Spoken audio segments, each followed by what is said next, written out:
ओम नमः सिद्धेभ्यः जय श्री ओम नमः सिद्धेभ्यः जय श्री ओम नमः सिद्धेभ्यः।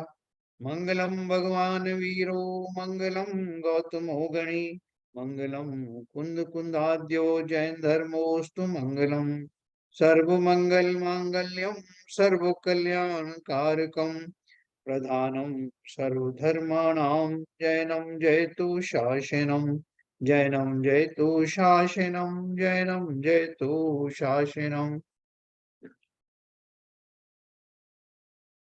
ज्ञानानंद नाम का हमारा ग्रंथ, अध्याय नंबर 20, जिसका नाम है इंद्रिय जय का उपदेश।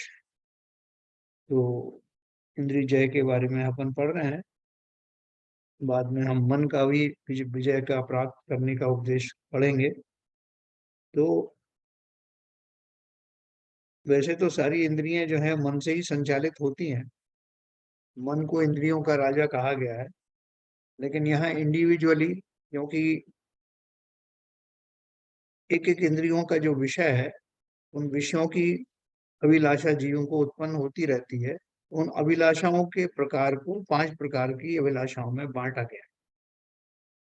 तो वो समस्त प्रकार की इंद्रियों के विषय सबके अलग अलग भी हो सकते हैं, जिनकी क्वांटिटी जैसे अलग अलग मात्रा में हो सकती है। किसी का एक इंद्रिय विषय का ज्यादा चलता है, किसी का दूसरा, तो ऐसे अलग अलग भी हो सकता है।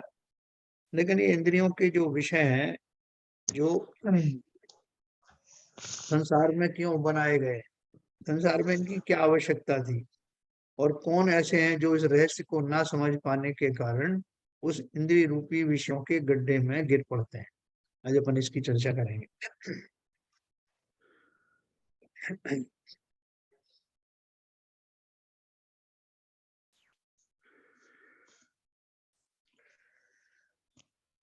देखिए, अपन ने ये 27 नंबर का अपन आज पढ़ेंगे, 27-28।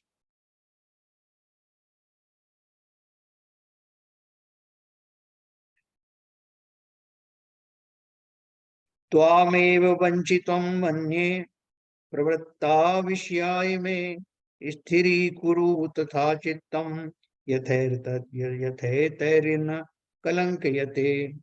हे आत्मन, ये इंद्रियों का, इंद्रियों के विषय तुझको ही ठगने के लिए प्रवृत्त हुए हैं, ऐसा मैं मानता हूं। इस कारण चित्त को ऐसा स्थिर कर कि जिस प्रकार उन विषयों से कलंकित ना हो। उन्होंने क्या बोला, देखो, एक लाइन में बहुत सारी बातें उन्होंने लिख दी हैं कि ये जो संसार में आप देखो, जैसे हथनी को पकड़ने के लिए लोग, हाथी को पकड़ने के लिए लोग जो है नकली हथनी को वहां खड़ा कर देते हैं गड्ढे के पास, और बहुत बड़ा गड्ढा खोद देते हैं, और उस गड्ढे में ऊपर से घास फूस ढक देते हैं। और हाथी जो है उसके लोभ में, उसके स्पर्श के लोभ में वो उस तरफ बढ़ता है तेजी से। उसे वो गड्ढा दिखाई नहीं देता और तुरंत उसमें गिर करके और वो पकड़ा जाता है। ऐसे संसार के समस्त तरह के जो विषय हैं, जैसे भंवरा है, वो फूल के बीच में बैठ जाता है और वो फूल रात को बंद हो जाता है। लेकिन वो, जिसके अंदर में इतनी ताकत है कि वो जो है वो लकड़ी में भी छेद कर दे, लेकिन उस फूल में छेद नहीं कर पाता, क्योंकि उसकी आसक्ति उसमें उसमें से निकलना नहीं चाहता। और फलस्वरूप जब वो बंद होता है, फूल बंद हो जाता है, तो उसमें घुट करके मर जाता है।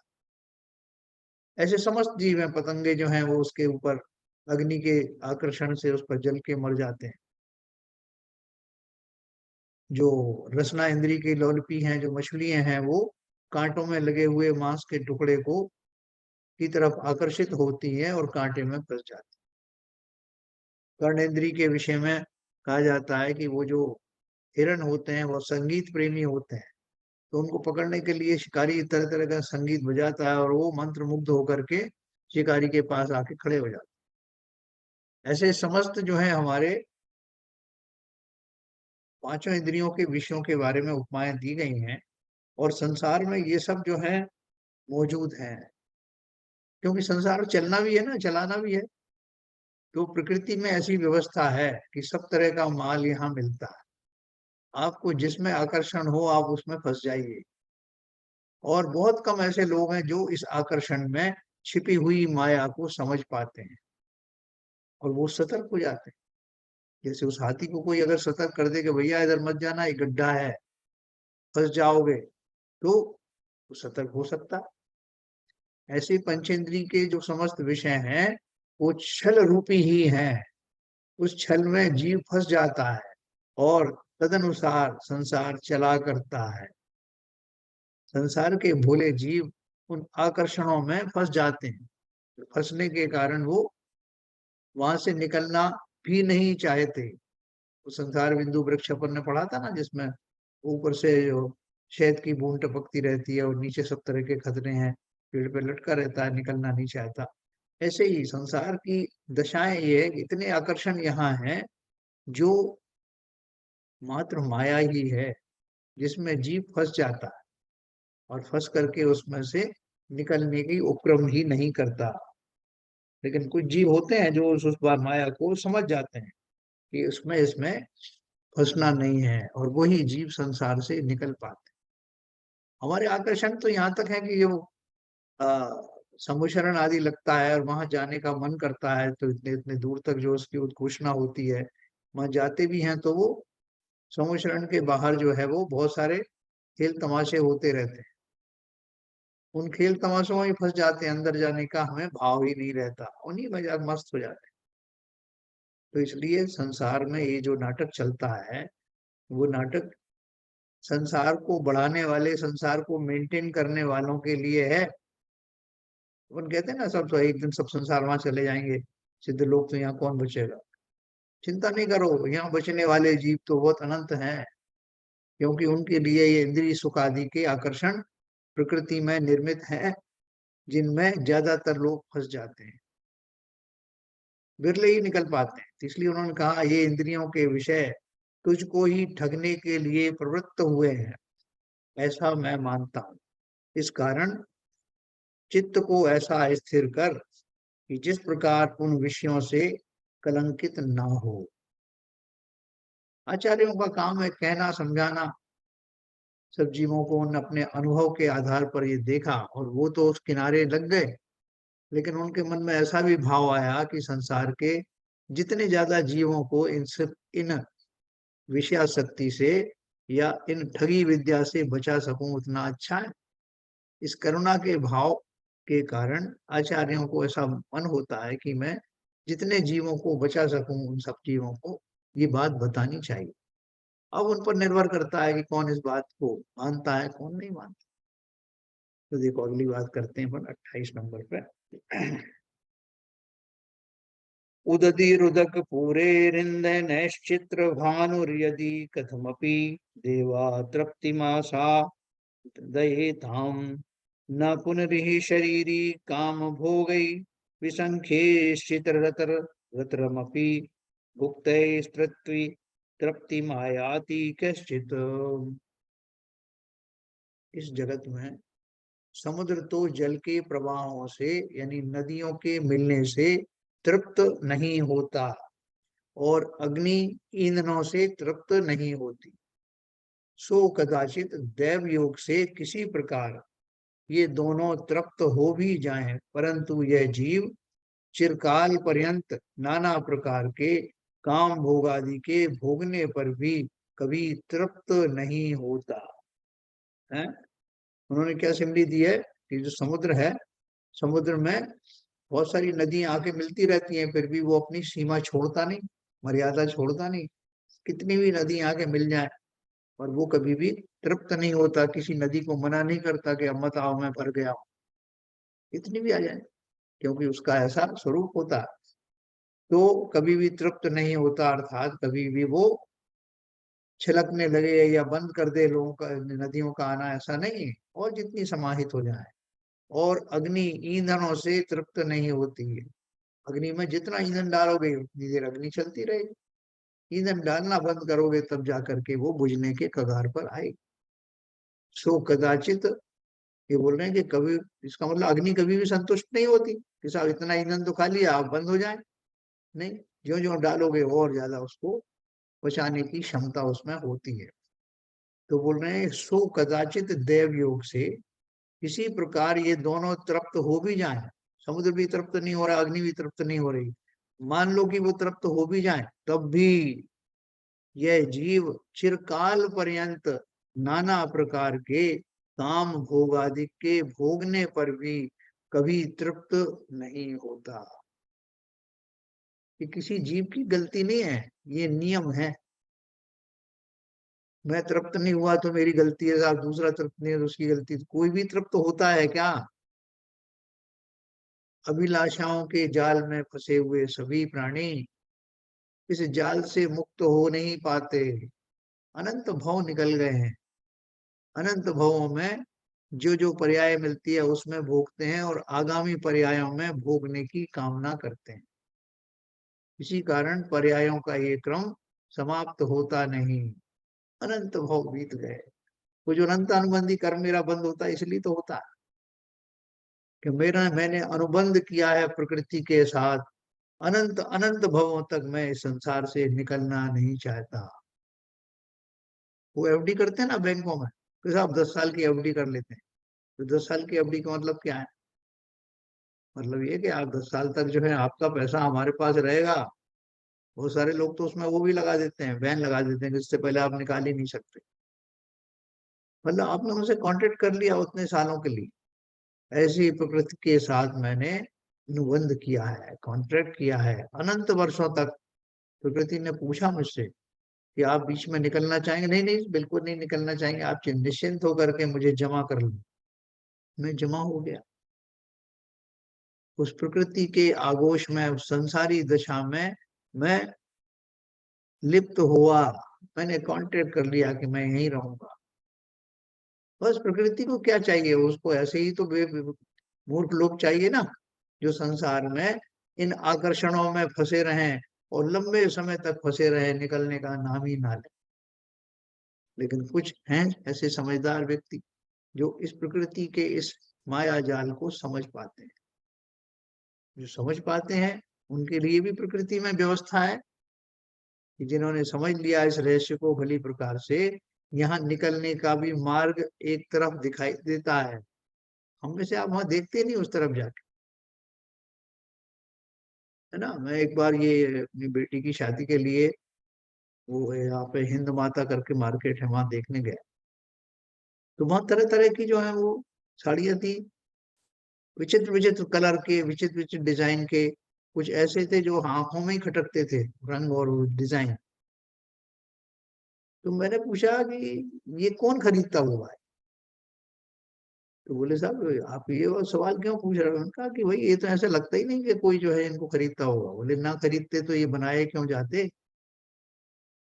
संसार में समस्त तरह की रुचिवान लोग हैं। उसने बोला कि बहुत सारे लोगों की रुचि ऐसी होती है और वो यही खरीदते हैं, इसके लिए उनका निर्माण होता है।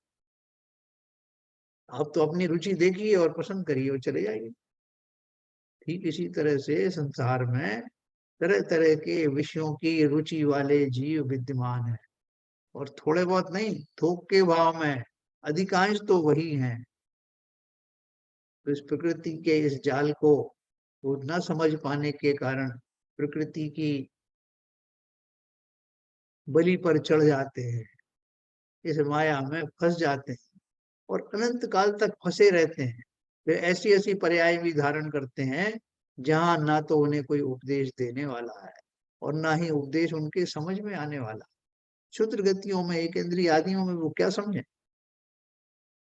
तो इससे पहले कि मेरी वो गतियां फिर से प्रारंभ हो जाए, इस सुंदर गति का, सुंदर पर्याय का पूरा पूरा लाभ उठा लेना। आचार्यों ने यही समझ करके, हम समझो कि हमारे ही उद्देश्य से आचार्यों ने ये ग्रंथादि लिखे। वो समझा रहे हैं अत्यंत करुणा और प्रेम से कि भैया इस जाल से निकल आना, फंस मत जाना। बड़ी मुश्किल से तुम इस गहरे गड्ढे से निकल के आए हो। 14 राजू में से 7 राजू ऊपर आकर मध्यलोक में बैठे हो और सैनी पंचेंद्रिय जाति में मनुष्य बने हो। भली प्रकार से उपदेश ग्रहण के करने के योग्य बने हो।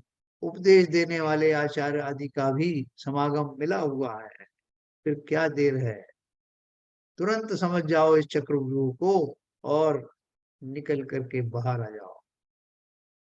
बनो अर्जुन, सीखो ये विद्या और इस चक्रव्यूह से निकल करके हमेशा के लिए मुक्त हो जाओ।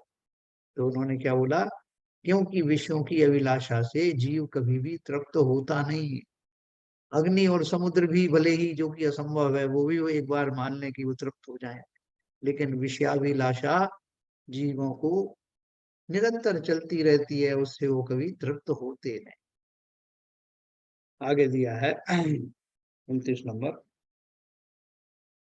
यद्यपि दुर्गति बीजम तृष्णा संताप पाप संकलितम तदपि न सुख संप्राप्यम विषय सुखम वांछितम नृणाम। यद्यपि विषय जनित सुख दुर्गति का बीजभूत कारण है और तृष्णा संताप आदि सहित है, तथापि यह सुख बिना कष्ट के इच्छानुसार मनुष्यों को प्राप्त होना कठिन है। देखो क्या बोल रहे हैं, यद्यपि विषय जनित सुख दुर्गति का बीजभूत कारण है, ये तो बात है ही, और तृष्णा संताप आदि सहित है। ज्यो ज्यो भोग मिले तो तृष्णा, और उसके भोग मिलने के बाद में, वो भोगने के बाद में संताप यानी कष्ट उत्पन्न होता है। ये दो चीजें तो हम सब जानने लग गए। विषय जनित सुख दुर्गति का बीजभूत है, इसको भोगेंगे तो अगली दुर्गति में जाएंगे ही जाएंगे। और जो तृष्णा है और भोगने का जो कष्ट है, और ज्यादा भोगूं ऐसी जो इच्छा है, वो भी दुख का कारण ही होती है, क्योंकि उसमें मेरा अर्थ ध्यान विद्यमान रहता है। और भोगूं अनुकूल विषयों को, और उनको भोगने के पश्चात जो संताप आदि शरीर में कष्ट होते हैं वो तो होते ही हैं। इसके अतिरिक्त यह सुख बिना कष्ट के इच्छानुसार मनुष्यों को प्राप्त होना कठिन है। मतलब ये प्राप्त होने करने के लिए भी जीवों को बड़े कष्ट सहने पड़ते हैं। धन आदि कमाने के लिए ना, भोजन आदि का इंतजाम करने के लिए, इवन भोजन करने के लिए भी देवों को तो जो कंठ से अमृत झर जाता है, उनको तो चबाने और खाने का भाव भी नहीं होता। लेकिन हमारे यहाँ तो बहुत दो, पहले तो उसके लिए धन कमाना, फिर उस अन्न आदि का आ, आ, इकट्ठा करना, व्यवस्थाएं करना, उसके बाद उसको ग्रहण करना, उसको पचाना, पचाने में नहीं आता, कहीं कॉन्स्टिपेशन हो रहा है, कहीं कुछ हो रहा है, कहीं गैस बन रही है, कहीं कुछ हो रहा है। ये तो ऊपर की पर्याय की बात कर रहे हैं, पंचेंद्री की। इससे छोटे वाली पर्यायों को बेचारों को पता ही नहीं क्या क्या हो रहा है। ये बोल रहे हैं कि ये जितने भी जो विषय सुख हैं, वो बिना कष्ट के मनुष्यों को प्राप्त होते नहीं। कितना कष्ट होता है, लेकिन वो इसमें अभ्यस्त होने के कारण उस कष्ट को महसूस नहीं करते। जैसे हम और आप हैं, हमसे कोई कहे कि भैया संसार में बहुत कष्ट है, बोले आप सुना, तो हमने भी ऐसे ही, ये सुना है या देखा है? नहीं, सब देखने में तो नहीं आया ऐसा। बोले अभी तो आप इतने परेशान हो रहे थे। बोले "नहीं, कोई परेशानी नहीं साहब, ये तो उनकी एडवेंचर है, ये तो होना भी चाहिए जीवन में। कभी खट्टा मीठा मिलते रहना चाहिए, कभी खट्टा मीठा करे या कड़वा। तो ये इसमें कुछ भी कष्ट है नहीं साहब। कई अपना जाने का है उपक्रम बने, गाड़ी वाड़ी खराब हो गई तो ठीक करवा लेते हैं, खुद की गाड़ी यानी शरीर खराब हो जाता है तो डॉक्टर के पास चले जाते हैं। बाकी कहाँ कष्ट तो हमें लगता नहीं। क्यों नहीं लगता? क्योंकि अनादि काल से ये हमारे संस्कार बन गए हैं, ये हमारी आदतें बन गई हैं, हम सुख की परिभाषा इसी को मानने लग गए। देखो कैसी विडंबना है कि साक्षात दुख सामने है, लेकिन मुझे वो दुख जैसे प्रतीत होते नहीं। तो लोगों को मैं पूछता हूँ कि मुझे समझ में नहीं आता कि आपको कहाँ दुख दिखाई देते संसार में। संसार में तो सुख ही सुख है, इसीलिए तो सब लोग जीना चाहते हैं। कौन मरना चाहता है? इस रंगीली दुनिया को देखने के लिए मैं चाहता हूँ कि मैं लंबी आयु का धारण करूं और मन चाहे विषयों को हो। ऐसी हमारी अनजाने में कल्पना रहती है। लेकिन जब जीव किन्हीं कारणों से मरणासन्न हो जाता है, रोगों से ग्रसित हो जाता है, तब हम कहते हैं कि भैया भगवान अब तो उठा ले। क्यों उठा ले? क्योंकि वो जो सुख जो मैं वेदन कर रहा था, वो सुख अब मुझे दिखाई नहीं दे रहा है और भोगने की शक्ति बची नहीं है। इसलिए अब जी के क्या करूंगा, अब मैं मरना चाहता हूँ। उस मरने में भी मैं सुख ढूंढता हूँ कि शायद इस मरण के बाद मेरे ये कष्ट दूर हो जाएंगे और मैं फिर से नवीन विषयों को भोगने के योग्य हो जाऊंगा। वहां भी हमारी वांछाएं कम थोड़ी होती। तो इन्होंने बोला, यद्यपि विषय जनित सुख दुर्गति का बीजभूत कारण है और तृष्णा संताप आदि सहित हैं, तथापि यह सुख बिना कष्ट के इच्छानुसार मनुष्यों को प्राप्त होना कठिन है। ये सुख भी जिनकी जो जिन्हें मैं सोकाल्ड सुख कहता हूँ, ये भी आसानी से मिलते नहीं है। पूरा जीवन दांव पर लगा देता हूँ, तब ये किंचित सुख जिन्हें मैं सुख मानता हूँ वो मिलते हैं। अपि कल्पिताः कामाः संभवन्ति यथा यथा, तथा तथा मनुष्याणां तृष्णा विश्वं विसर्पति।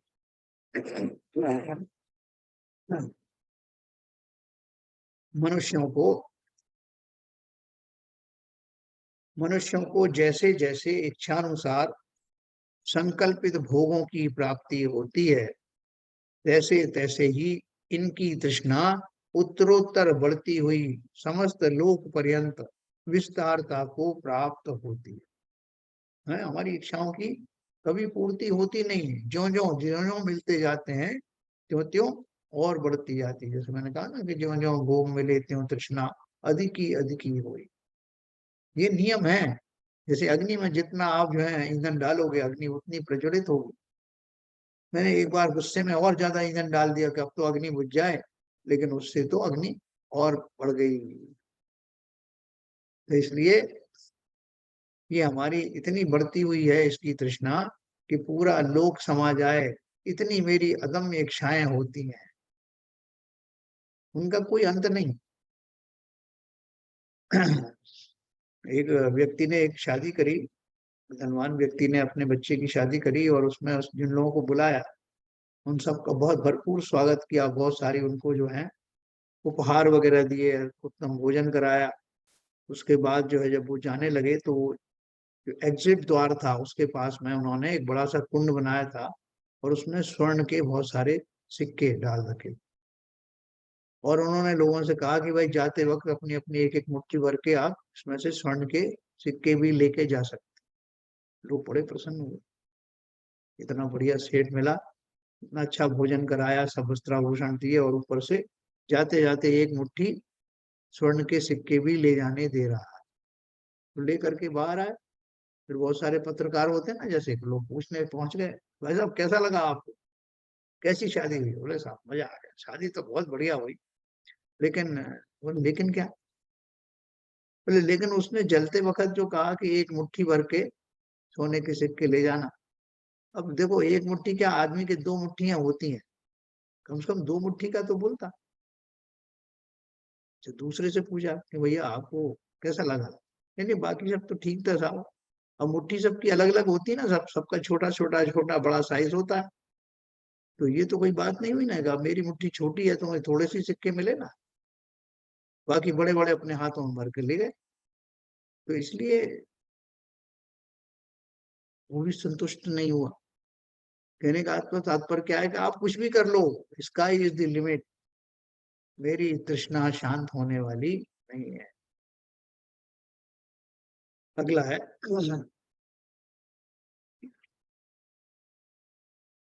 31 नंबर। अनिषिध्याक्ष संदोहम यह साक्षान मुक्त मुक्षति विदार्यति दुर्विद्धि शीर्षा सा महीधरम। जो पुरुष इंद्रिय समूह को वश नहीं करके साक्षात मोक्ष यानी कर्म रहित होना चाहता है, वह दुर्बुद्धि अपने मस्तक की टक्कर लगाकर पर्वत को तोड़ना चाहता। ऐसी अवस्था में उसका मस्तक ही फूटेगा, पर्वत तो किसी प्रकार भी फूटेगा नहीं है।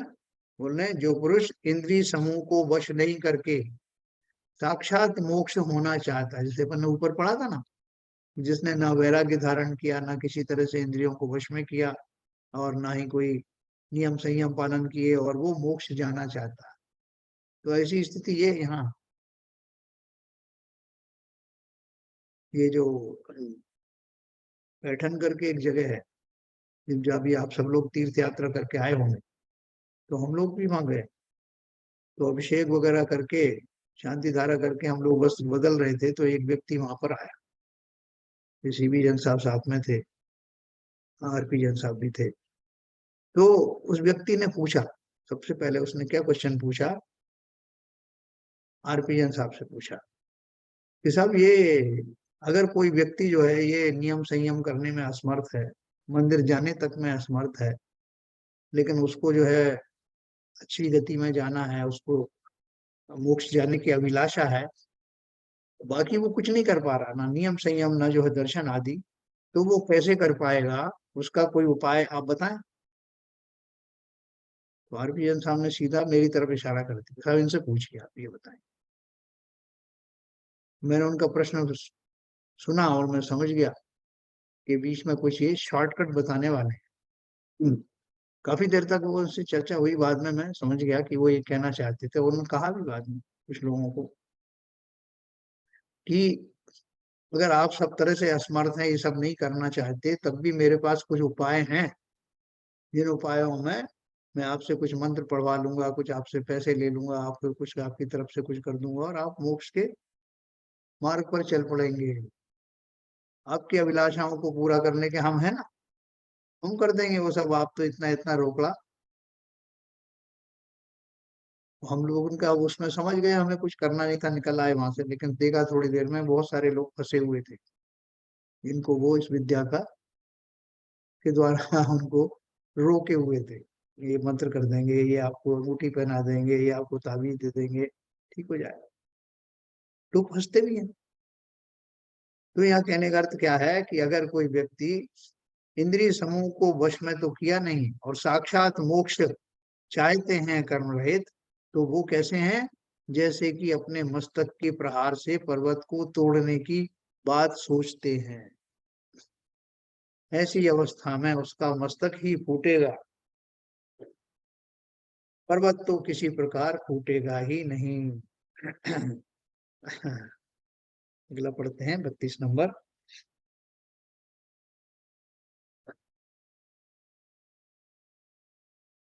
इदमी विश्वोत्थम यत् सुखम तद्विदुखम, व्यसन विपिन बीजम तीव्र संताप पवित्रम, कटुतर परिपाकम निंदितम ज्ञान वृद्धि, परिहर किमिहान्ये धूर्त वाचाम प्रपंचे। हे आत्मन, इस जगत में विषय जनित जो सुख है, तो वास्तव में दुख ही है, क्योंकि यह कष्ट अर्थात आपदा रूपी वृक्षों का तो बीज है, और तीन तीव्र संतापों से विधा हुआ है, तथा जिसका परिपाक यानी फल अतिशय कटु है, और ज्ञान से वृद्ध वृद्धा विद्वानों के द्वारा निंदनीय है। इस कारण हे भाई, इसको छोड़ धूर्तों के प्रपंच वाक्यों के मानने से क्या लाभ है। इस जगत में विषय जनित जो सुख है, सो वास्तव में दुख ही है। जैसे किसी को अपन वो लेप लगा के बोलते हैं ना, कैप्सूल में डाल करके कड़वी दवाई पे खिला देते हैं, अगर वो कैप्सूल को तोड़ो तो उसके अंदर में वो कड़वी दवाई आप जबान पे रख नहीं सकते। तो वे बोल रहे हैं कि इसी तरह जो विषय जन्य सुख है, वो वास्तव में दुख ही है, क्योंकि यह कष्ट अर्थात आपदा रूपी वृक्षों का तो बीज है, और तीव्र संतापों से विधा हुआ है, और जिसका फल अतिशय कड़वा, और ज्ञान से वृद्ध विज्ञान विज्ञान विद्वानों के द्वारा निंदनीय है। और कई बार क्या है कि अपने को कोई चीज समझ में नहीं आती, अब तो अपन किसी से जो अपने से ज्यादा जानकार समझदार है उससे पूछते हैं, क्या साहब ये खा सकते हैं, इसमें कोई हर्ज तो नहीं है साहब। कई बार अपन को ऐसा विकल्प आते हैं, जैसे आप आइसक्रीम खा रहे हैं, तो अपन जो किसी ने कह दिया कि आइसक्रीम में बहुत कुछ दोष होते हैं, तो आप पूछ लेना।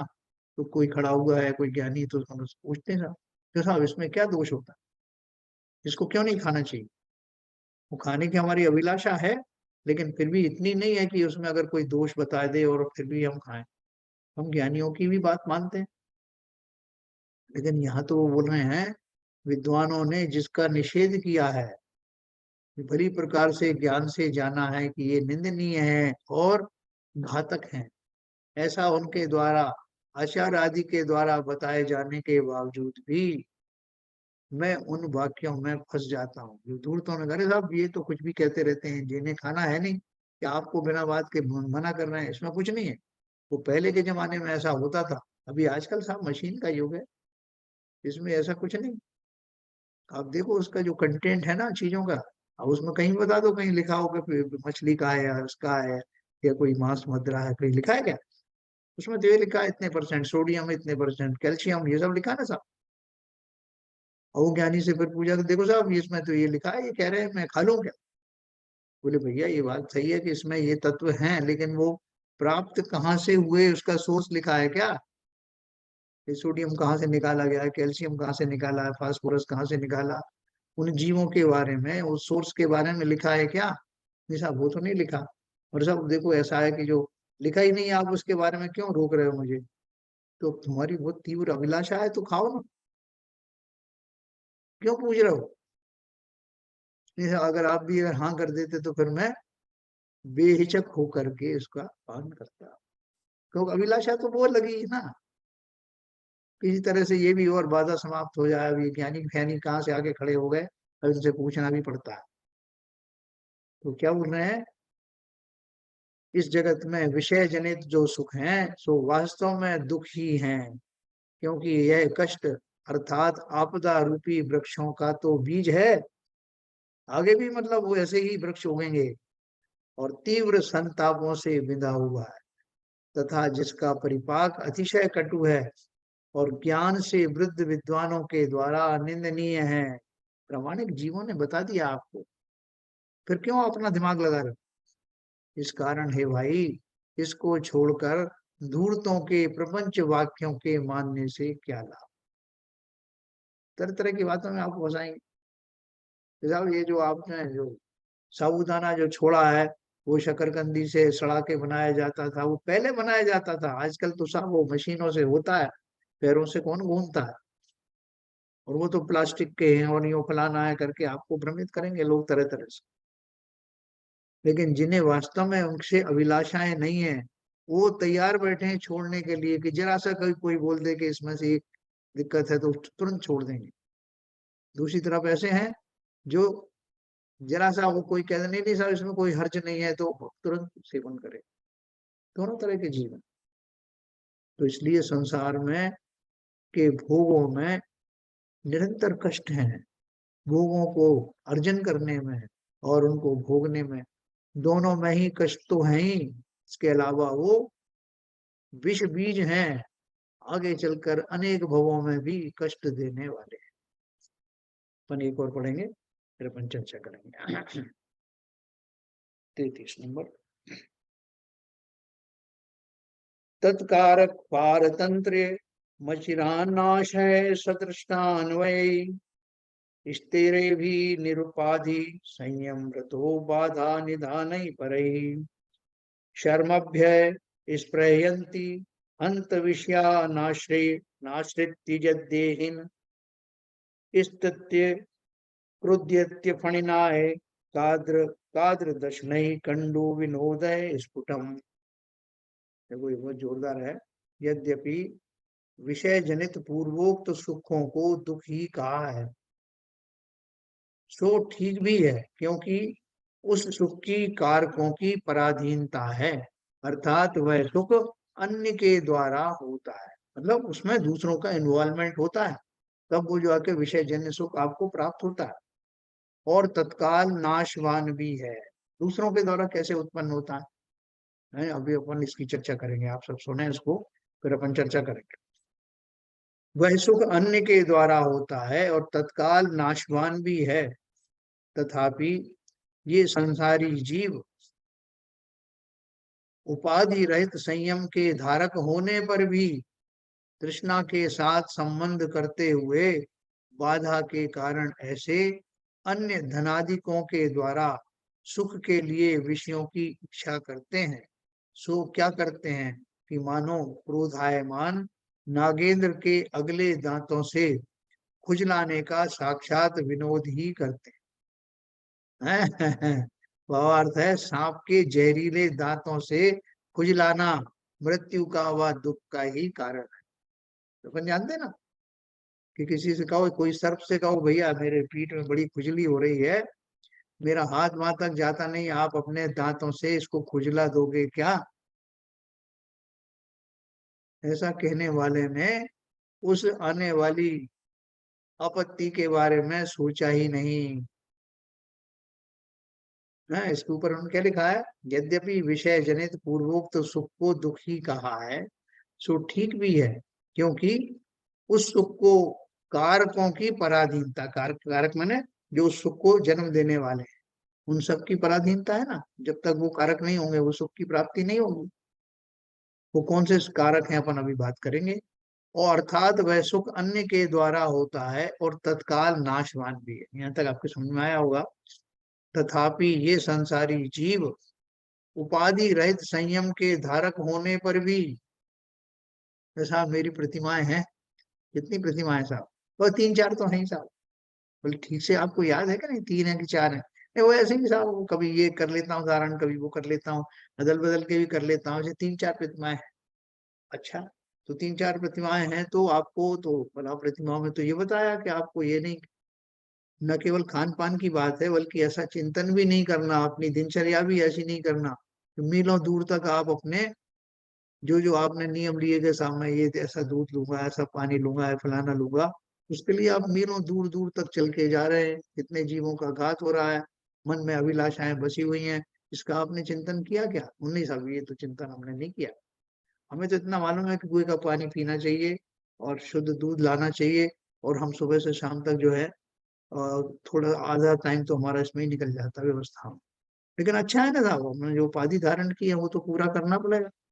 वो तो बहुत अच्छी बात है आपने उपाधि धारण की है, लेकिन वो क्या बोल रहे हैं, संसारी जीव उपाधि रहित संयम के धारक होने पर भी, हाँ, तृष्णा के साथ संबंध करते हुए बाधा के कारण ऐसे अन्य धनादिकों के द्वारा सुख के लिए विषयों की इच्छा करते हैं। हाँ, जो धन वगैरह जो कमाते हैं वो किस लिए कमाते हैं कि ये सुख मुझे मिल जाए। अब मैंने बहुत सारी व्यवस्था की, चार पांच नौकर रखे हुए हैं, और वो नौकर मेरा सब नियम स्वयं पलवाते रहते हैं। बोले आप क्या करते हो? बोले मैं नौकरों की व्यवस्था करता हूँ, उन्होंने कुछ खाया कि नहीं ठीक से, जो जो उनकी अभिलाषा है उनको पूरी करता हूँ, जिससे कि वो मेरी अभिलाषाएं पूरी कर सके। इस पूरे उपक्रम में मैं कहाँ फंसा हूँ? ऐसा संसार में देखने में आता है कि अनजाने में ही, कहीं ऐसा तो नहीं है कि मैं अपने उन नियमों को जो मैंने ऊपर ऊपर से ग्रहण किए हैं उनके पालन करने में, अंदर से नहीं किए हैं, उनका पालन करने में कहीं दूसरी तरह की हिंसाएं, दूसरी तरह की विषयों में तो नहीं फंस रहा। जैसा मैंने एक कुत्ते पाले हैं, कुत्ता बिल्ली पाला है, वो क्यों पाला है? वो साहब ऐसा है कि मन नहीं लगता है, और मेरा वो बच्चा था एक, वो निकल गया है या वो अलग हो गया है। अब मन तो लगाना चाहिए ना साहब, और ये बहुत अच्छे हैं पेट्स वगैरह ना, ये किसी तरह आपको अपोज नहीं करते, आपको गाली नहीं देते, तो इन पे प्यार आता है तो मैं इनको पालता हूँ। और कैसे पालते हो? वो अब जो भोजन हमारा बचता है वो तो इनको ज्यादा अच्छा लगता नहीं है, तो इनका आता है ना कुत्तों का आहार, अब आपसे क्या छिपाए, वो मिलता है साहब, वो मांसांश भी होता है उसमें, वो इनको खिला देता हूँ। लेकिन बड़े फेथफुल है साहब। हम अनजाने में क्या क्या कर रहे हैं हम नहीं जानते। उन नियमों की आड़ में भी मैं अपने विषयों की पुष्टि ही कर रहा हूँ, मुझे पता नहीं, मैं उस जाल में फंस जाता हूँ अनजाने में। जबकि नियम संयम का तो एकमात्र उद्देश्य अपनी इंद्रियों के अभिलाषाओं को छोड़ना है, दमन करना है, उनकी निस्सारता को समझना है, अपने परिणाम सरल रखते हुए जो मिनिमम है उसमें अपना गुजारा करना, और संतुष्टि पूर्वक करना है, दीनहीन होकर नहीं करना। ये सब रहस्य मैं नहीं जानता हुआ उस संयम की आड़ में असंयम वाली प्रवृत्तियां ही धारण किया करता हूं। इसलिए उन्होंने लिखा, विषय जनित पूर्वोक्त सुख को दुख ही कहा है, सांप के जहरीले दांतों से खुजलाना मृत्यु का व दुख का ही कारण है ना। अपन अभी इसकी चर्चा करेंगे।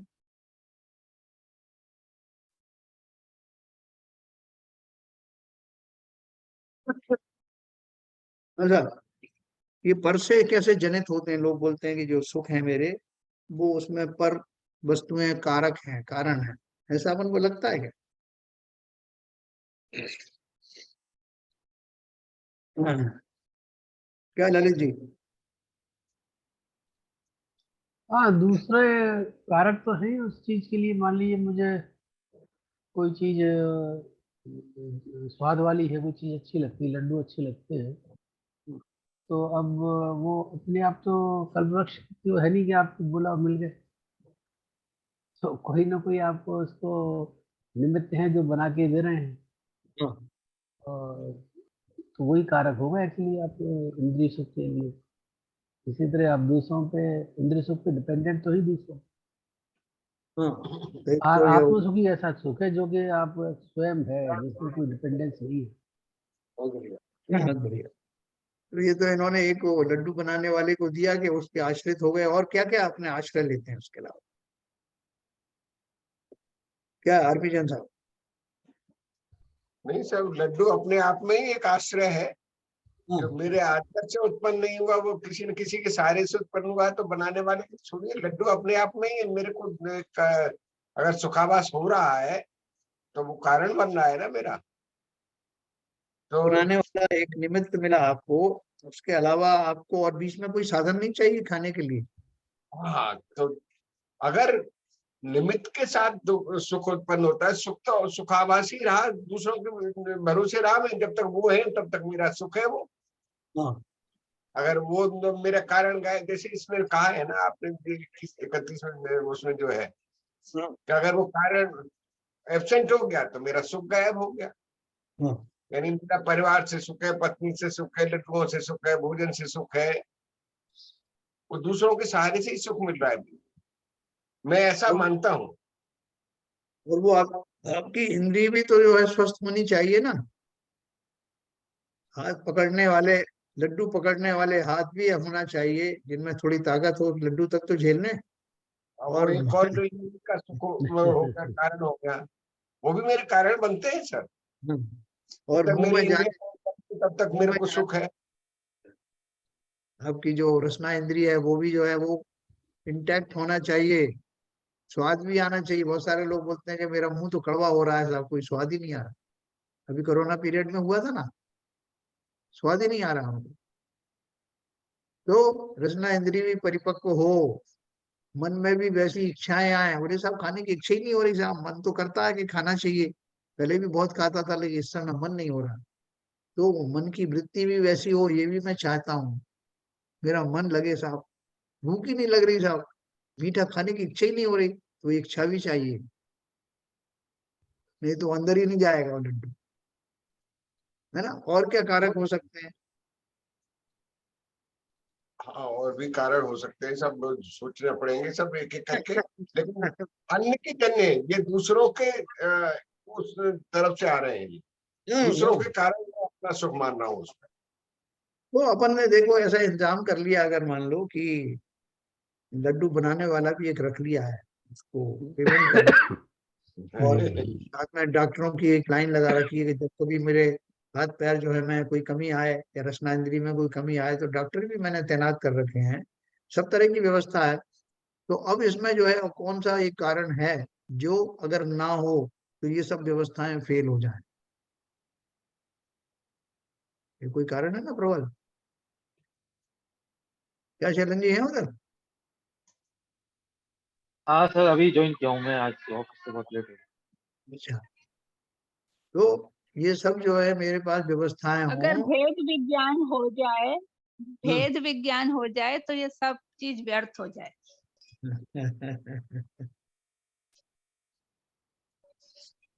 देखो आपने बहन जी ने बहुत बढ़िया बात कही है नीरजा जी ने। उसके पहले मैं ये कहना चाहता था कि इन सब जो मैंने अरेंजमेंट किए ना, कि डॉक्टरों की फौज खड़ी कर दी, लड्डू बनाने वाले लोग खड़े कर दिए, कि मेरे हाथों की मालिश करने वाले, उसके लिए मैं सबको पेमेंट कर रहा हूँ। तो पेमेंट के लिए धन चाहिए ना। तो धन कमाने के लिए वो भी उपाय जो है मैंने ऐसे उपाय किए हैं कि ये इनके इन प्रकार कोई भी उपाय हो, मुझे धन चाहिए। तो धन कमाने में जो उपाय हैं उनमें कितने ही उपाय ऐसे हैं जो पाप से सने हुए हैं, मुझे उसकी परवाह नहीं। मुझे है उसके वो धन विनिमय का कारण होने के कारण उस धन को कमाऊं और ये व्यवस्थाएं करूं, तो निरंतर एक दूसरे से सब मेरी पराधीनताएं जुड़ी हुई हैं। कहीं से भी मैं जो हो स्वतंत्र नहीं हो सकता।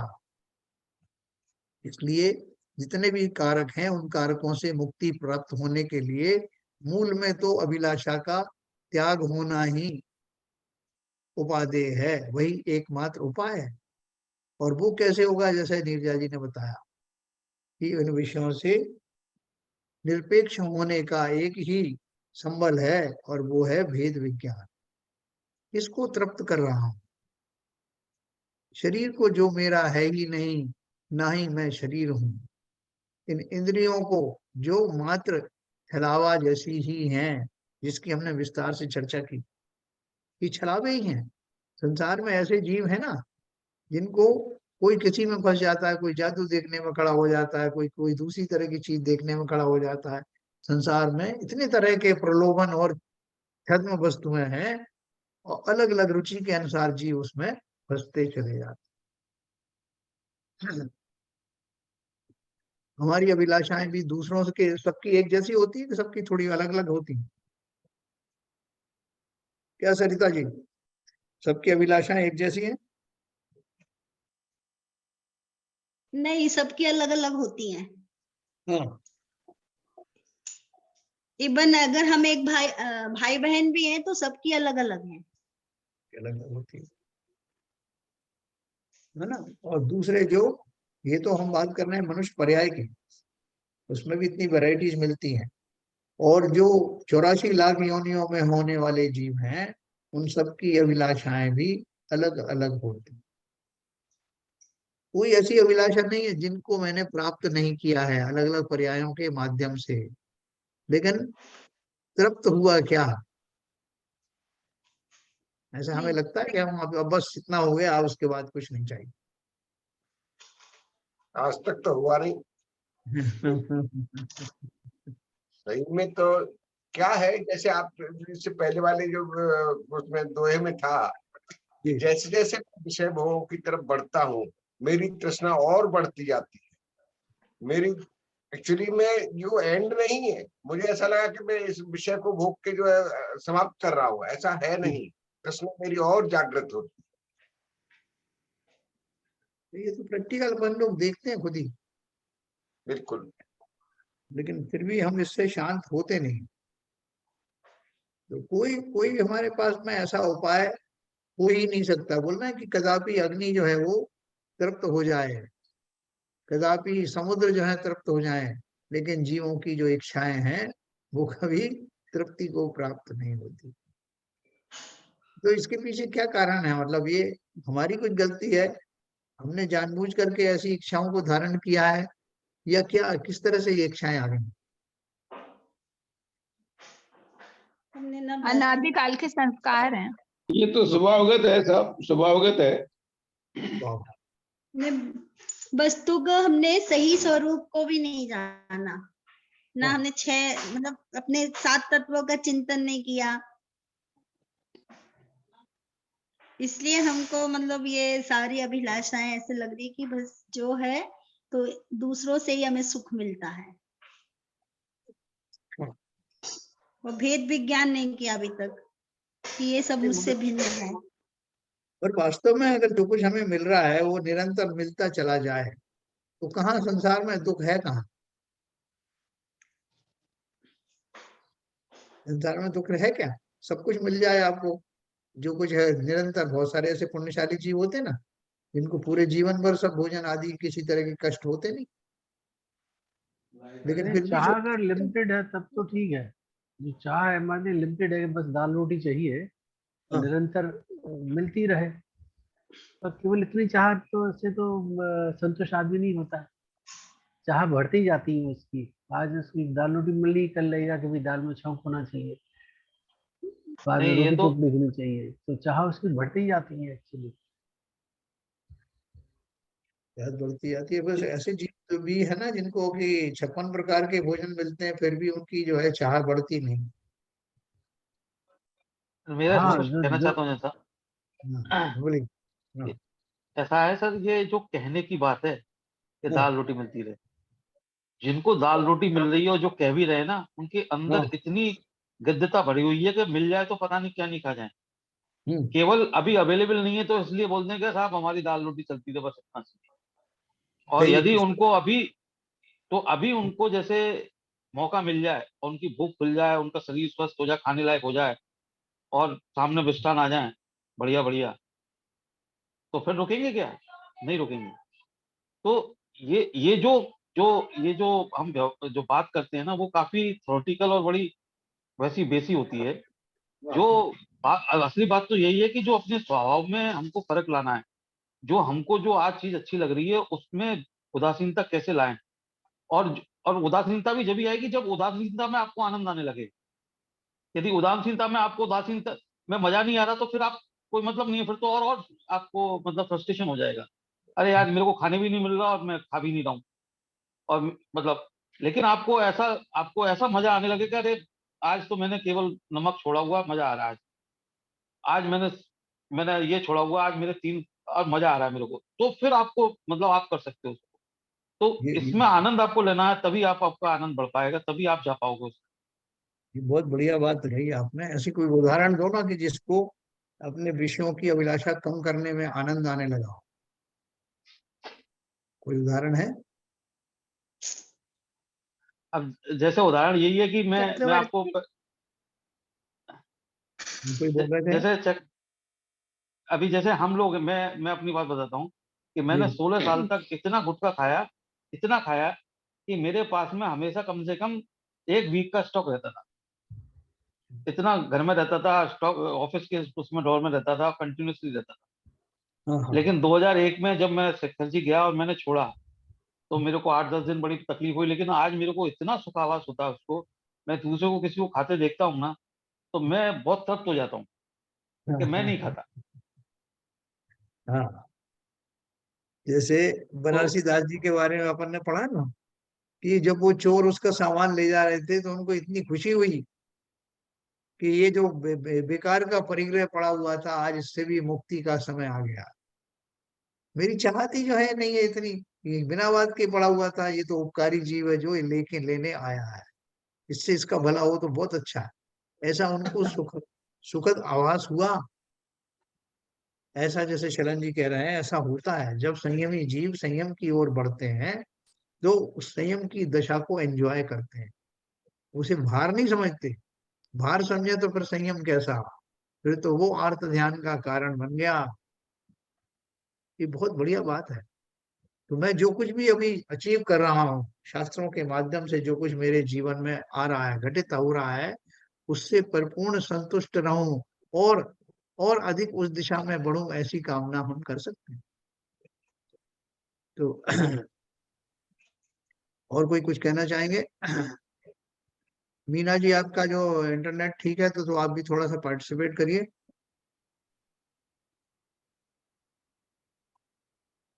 मीना जी हैं उधर? जी भाई साहब, हाँ, मेरा इंटरनेट स्लो चलता है ना, हाँ, हाँ, आप लोग समझाइए। है। आप समझाइए, विनोद भाभी का विचार ले लीजिए, आप वो अच्छे से समझाएंगे, आप समझाएंगे। बहन जी कुछ ऐड करेंगे आप इसमें? उनका आप कल आप कह रही थी कि हम वहीं के वहीं तो खड़े हैं, आगे तो बढ़ ही नहीं रहे, तो आगे कैसे बढ़े?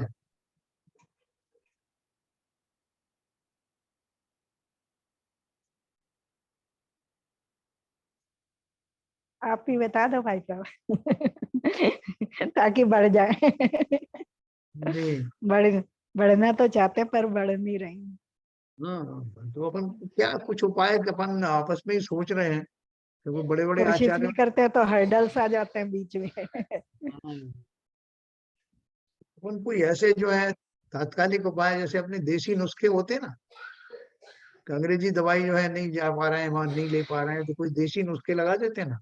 ऐसे अपने जीवन में अपन कोई ऐसे क्या सोच सकेंगे, छोटी छोटी चीजें जिनके माध्यम से हम आगे बढ़ सकते हैं। सब लोग पार्टिसिपेट कर रहे हैं, आप भी थोड़ा बताएं। कि हम कहाँ से कैसे शुरुआत करें, कैसे बढ़ें। ये तो सब थ्योरेटिकल चीजें अपन ने पढ़ी, प्रैक्टिकली कैसे करें।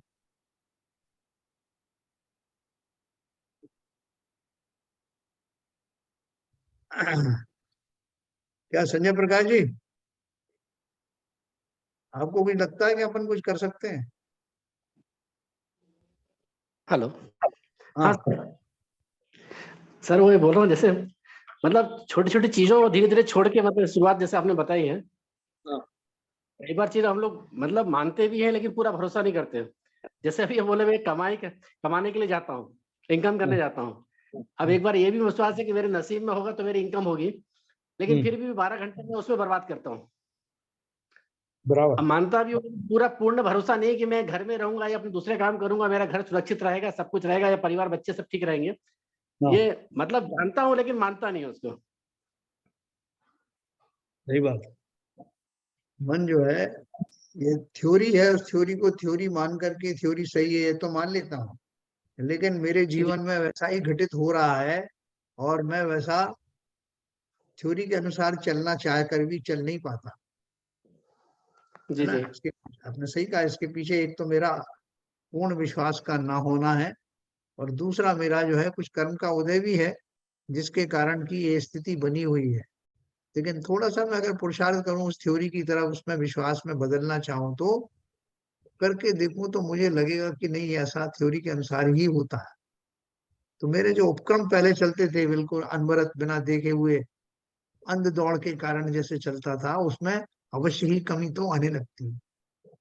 नहीं सर, उसमें तो आई है, कमी आई है पहले से। जो जानते भी नहीं थे हम लोग, ऐसे पाप करते रहते थे, जो समझते ही जानते ही नहीं थे धर्म में, किए जाते थे बस। जानने के बाद थोड़ा सा समझ में आया, उन सब चीजों में तो कमी आई है, विचारों से लेकर सभी चीजों में। इसलिए अगर हम देखो कषाय में धीरे धीरे मंदता लाएं हाँ, तो हम आगे बढ़ सकते हैं। नहीं, कषाय दुख का कारण है ही है। कषाय में मंदता कैसे लाए? अपने चारों तरह की कषाय पढ़ ली। नहीं, मतलब ये विश्वास हो कि कषाय जो है हमारे दुख को बढ़ाता है। हम तो सुखी तो होना ही चाहते हैं, तो सभी जीव चाहता है। हाँ, तो अगर हम ये सोचें कि हमको दुख से दूर रहना है, दुख कम करना है, दुख के वाकयात कम आए, तो क्या करेंगे? तो सुखी रहने के लिए क्या करें? मतलब अगर हम द्वेष करते हैं तो दुख का कारण है। मान कषाय, मोह, लोभ, सब ये दुख का ही कारण, तो इनको मंद करें हम अच्छे। और जब हम देखो ये कषाय जब हमारे पास आ रही है तो ये तो हमें ज्ञान तो हो जाता है कि हम ये कषाय हमारे है। मान कषाय करेंगे, मायाचरी करेंगे, ये सब चीजें हमें, हम स्वयं को पता चल जाता है कि हम ये इस कषाय से घिरे हुए इस समय, या जब तो हम किसी उसे। ने एक उपाय किसी ने बताया कि मैं जो भी उपक्रम कर रहा हूँ धन कमाने का या और भी परिवार को चलाने का, वो वैसा ही करता रहूं, लेकिन जहां कहीं मुझे उसमें फेल्योर मिले या उसके कारण कोई कष्ट आ जाए, कोई मेरा स्वजन चला जाए या मेरा जो है धन कहीं नुकसान हो जाए, तो उसमें मैं खेल खिन्न ना हूं, उसे पूर्व जनित कर्म का उदय मान करके संतुष्ट रहूं। ये अपन कर सकते हैं क्या? जी हाँ, बिल्कुल कर सकते हैं सभी तो। बिल्कुल। बिल्कुल कर सकते करते हैं सर। हैं। मतलब वो सब घटनाएं तो वैसे ही घटित हो रही जैसी होती थी पहले, नहीं, लेकिन वहां लेकिन अगर हम ये तो सोचे कोई घटना ऐसी हो रही है तो ये पूर्व जनित अपना उदय, कर्म का उदय है। लेकिन जो हम कार्य कर रहे हैं वो, उसमें हम ऐसे कर्म करते हैं जिसमें कि वो कषाय है या उसमें पाप कर्म भी शामिल है एक्चुअली। और जब कुछ घटना ऐसी हो तो हम बोले कि नहीं, तो हमारा उदय था इसलिए हम खेत खिन ना हो। तो ये दोनों चीज तो नहीं चलेगी। बिल्कुल सही है, बिल्कुल सही है। तो अपने दो चीजें अपन को रखनी है, एक तो अपन ने पढ़ा कि न्याय नीति के अनुसार कार्य करना, अकारण दूसरे जीवों को सताना नहीं, और अन्याय के पूर्वक अनीति पूर्वक झूठ आदि बोल करके धन आदि नहीं कमाना। सरलता से जो कुछ हम कर सकते हैं पूरा करें, पूरा लेकिन उसके बावजूद भी अगर कोई चीज हमसे चली जाती है, हमें यथा योग्य उसका लाभ नहीं मिलता है, दूसरा जीव जो है वो सब तो पापाचरण करके और बहुत कमा रहा है, तो मैं उसमें लोभायमान ना हो, ऐसा अपन कर सकते हैं क्या? बिल्कुल बिल्कुल सब कर कर सकते सकते हैं। हैं। कर तो सकते हैं। धीरे धीरे करके ये संतुष्टि के छोटे छोटे से मार्ग हैं जिसमें हम अपनी प्रवृत्तियों को बिल्कुल नहीं रोक रहे हैं, परिवार को क्योंकि चलाओ आप हम ये मेरे ख्याल से सब ये चीज हम कर ही रहे हैं। तो ये हो सकता है कि डिग्री अलग अलग हो, हर जीव का जो डिग्री है इस लेवल का हाँ। वो अलग अलग हो, पर है तो करते तो ऐसे ही। सही करना है। ये वास्तव में क्या है, हम इसी को ईमानदारी से कर नहीं पा रहे हैं। अगर हम इसको करके देखें तो हमें इस बात की, जैसे अभी शैलन जी ने कहा, इस बात की संतुष्टि भी होगी कि मैं सही मार्ग पर चल रहा हूँ। कौन से मार्ग पर चल रहा हूँ? अपना जो सांसारिक मेरा जो गृहस्थ धर्म है उसका पालन मैं बखूबी कर रहा हूँ। ये संतुष्टि आपको फिर और आगे बढ़ाने में सहायक होगी। किसका परिवार आगे आगे आएगा कि किसका परिवार, कौन का परिवार, किस लिए चलाना, क्यों इसमें उलझना, वो सेकंड स्टेज। मैं लेकिन कुछ पहले कहना तो, चाहता हूँ। हाँ बोलिए सॉरी, बोलिए बोलिए। आप जैसे आप कह रहे हैं प्रवृत्तियों पे अपने पे थोड़ा बहुत अंकुश लगाने की बात कर रहे हैं, मुझे लगता है कुछ सोचने में भी बदलाव आना चाहिए। हाँ। जब मेरी सोच में बदलाव नहीं आएगा तब तक शायद प्रवृत्तियों को भी मैं ढंग से पालन नहीं कर पाऊंगा, रोक नहीं पाऊंगा। जी। तो क्या सोचने में, क्या चिंतन में क्या फर्क आना चाहिए? चिंतन में यही कि आ, शायद मैं किसी न किसी बहाने अपनी कषायों को पूरी कर रहा हूँ, या आई डोंट नो, मान कषाय और ये सभी कषायों को कहीं ना कहीं पूरी कर रहा हूँ मैं, इसमें उलझ जाता हूँ, इतना तो इसमें देखो, निश्चित है।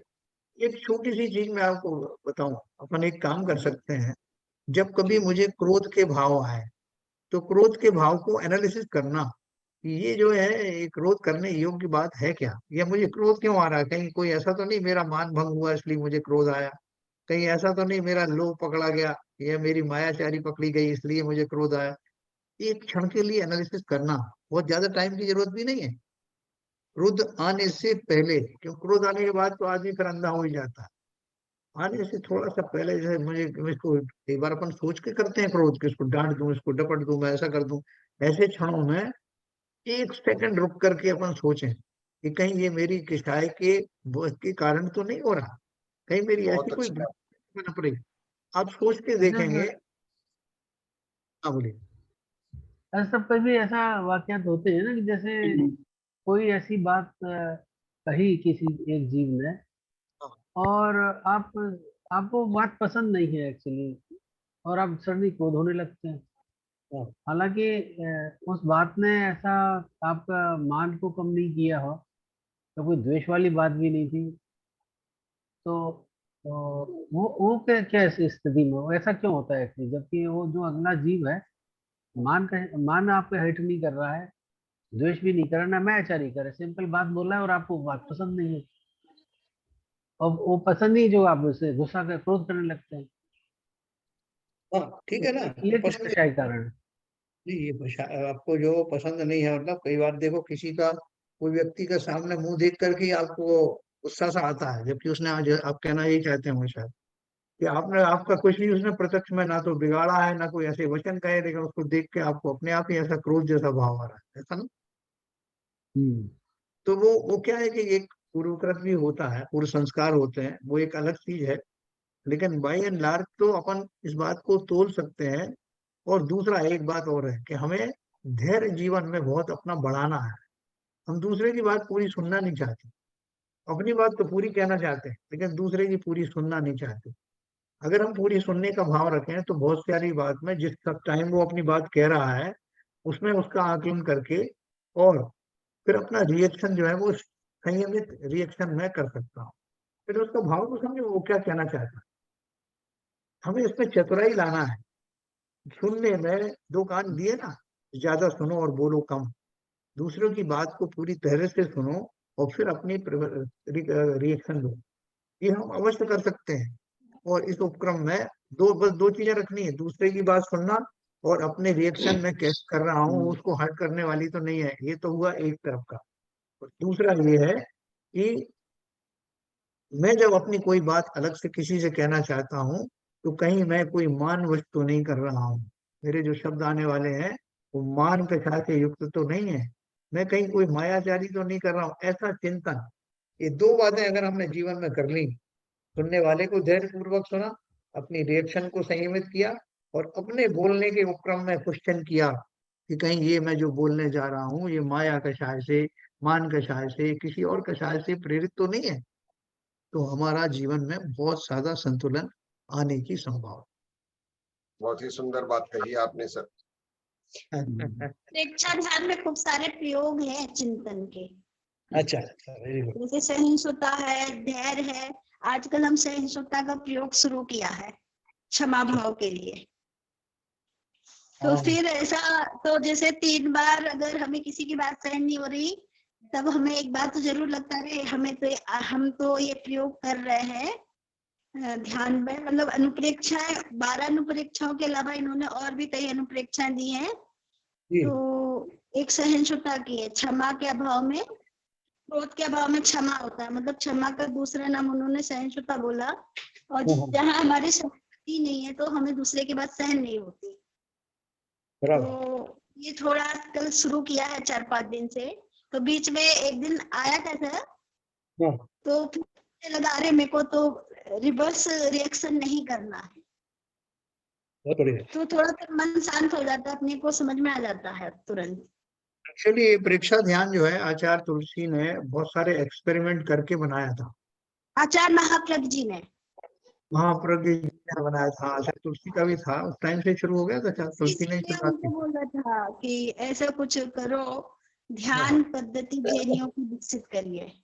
हाँ, तो वो उन्होंने ये सब, जो मैंने इसका हिस्ट्री पढ़ी थी कहीं, कि वो उन्होंने ऐसे जो मानव मन की जो विचित्रताएं हैं, जो बारीक बारीक संवेदनाएं हैं, उनको ध्यान में रखते हुए डिजाइन किया था कि ऐसे भाव आए तो कैसे उसको कंट्रोल करें।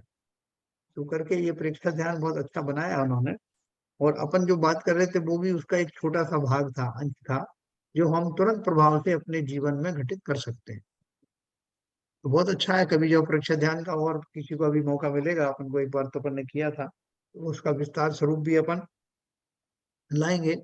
और वास्तव में ये सब में जो अपन ने अभी आज बात करी कि कैसे दूसरे को रिसीव करना और कैसे अपना आप प्रवृत्ति रूप से अपन बातचीत करते हैं, इन दोनों में संयम करने से, इस तरह की सोचने से बहुत सारे उपद्रव शांत होने की संभावना है। तो चलिए अभी समाप्त करते हैं, समय हो गया, कल अपन फिर और बात करें।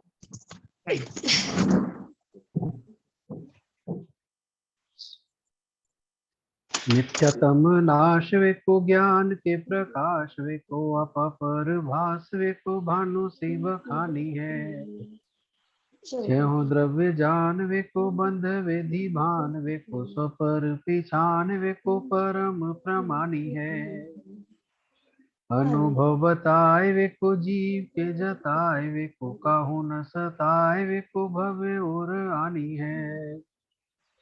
जहाँ तहाँ तार वे को पार के उतार वे को सुख विस्तार वे को यही जिनवाणी है। ये जिनवाणी भारती तो है जबूदन रैन, जो तेरी शरण गए सो पावे सुख चैन। जिनवाणी के ज्ञान से सूझे लोकालो, सो वाणी मस्तक धरो सदा देते हैं दो, सदा देते हैं दो। जिनवाणी माता की जय। नमो कार्तिक।